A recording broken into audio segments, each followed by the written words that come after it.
clever are these bloody mobile phones? Honestly, I'm here surfing the internet, looking at nursery rhymes like you blooming hell. It's insanely clever. It wasn't that long ago when your phone was hooked to a wall, hooked to a cable, hooked to a copper cable, and your bloody mother would say, "Don't you dare talk to your girlfriend for more than 20 minutes. We're waiting for an important phone call." Now you kids are all on your own jolly phone all over the shop. And what's more, you don't even have to put up with dial-up. My God, you wouldn't believe what dial-up used to be. Far out. That was a second half an hour project just to watch some porn, which was totally annoying. But anyway, just imagine if you went back another 100 years, how the hell did they tell people about all sorts of weird shit before there was all this crazy TikTok, Facebook, Twittery, what is it called? Twitter, and all this crazy shit that you kids are all enjoying to be able to tell each other all this mad crap. You know what they did?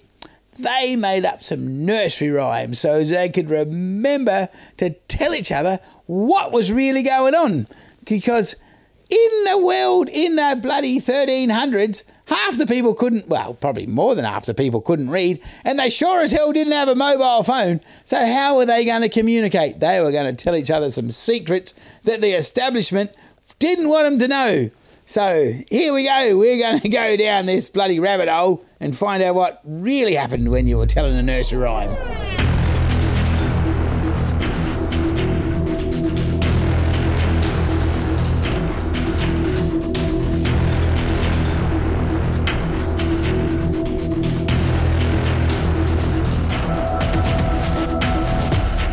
There's been much discussion here at the True Rhyme Studio as to what should be our first episode. We've been going backwards and forwards between all sorts of weird-ass stuff. Jack and the Beanstalk and, you know, bloody, what was the other one? Jack and Jill up the hill and, well, we'll get to that. You'll love that one. That's a bit twisted. But anyway, it's come to my attention that during this moment of history, perhaps Ring Around the Rosie would be a good place to start. And there's been a little bit of controversy about Ring Around the Rosie, a pocket full of posies, ashes, we all fall down. When I was a kid, it used to be a tissue, we all fall down, but actually it was ashes to ashes and we all fall down, which is a bit of a problem, which is actually back to when the plague was going through England and Europe in the 1300s. There was lots of messed up shit going on. And so apparently if you had a little village and all the kids were getting crook. And the horrible thing about the plague was if you laid around, you'd coughed and spluttered and eventually drowned in your own phlegm, which was a dreadful way to go. And so the parents used to actually take their kids out into the park and get them to play that little song around and around, and they'd sing a ring a Rosie, a pocket full of posies. And the posies were in their pocket so they couldn't smell how bloody dreadful the place stunk. And then, of course, they would, which is a terrible thought, but the kids would actually die a bit quicker than they would laying in their bed coughing and spluttering and dying slowly. So it's a bit merciful, but it's not really pleasant for today's day and age. But if you happen to be going through the coronavirus, let's do not sing that song out in a bloody paddock, because that is not a good option. Just chill out and go to the hospital and get some fucking ventilation and shit like that. Don't take your kids out and sing that bloody song, because that's really messed up. The other option, though, is the fact that the bloody Ring Around the Rosie song was actually before the Great Plague, when they were singing around a rose bush and they were trying to enchant who was going to be the leader of the Jolly Pixies, I think. Was it Pixies or whoever they were? Anyway, I'm not really sure, because there was pixies and there was gnomes and there was fucking goblins and there was guys with freaking horns. I don't know what the fuck they were called.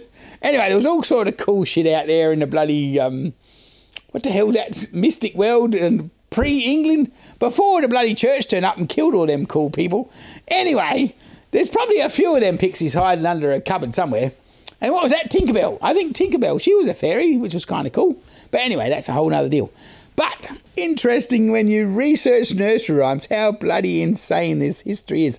The other thing that I find very interesting with all these modern mothers, they get all excited and they say, I don't know, how could they possibly write such horrible things as a nursery rhyme for us to tell to our kids? But they never did write them to tell to the kids. They were trying to tell history, and history is sometimes written by the victors, but the history in nursery rhymes was written by the people that actually lived through the shit, and they might not have actually won, but they wanted to tell their story. So, Cockney rhymes, nursery rhymes, you're in the right place if you want to see what the fuck really happened in history. Well, if you've made it to the end, guess what that makes you? It makes you a parent. So you're mum and dad to the True Rhyme Show. So don't forget, the only way a baby's going to grow if it gets fed. So don't forget to click, like, subscribe, share, I don't know, whatever the hell else happens out there in the internet, so this show can get off the ground and rock.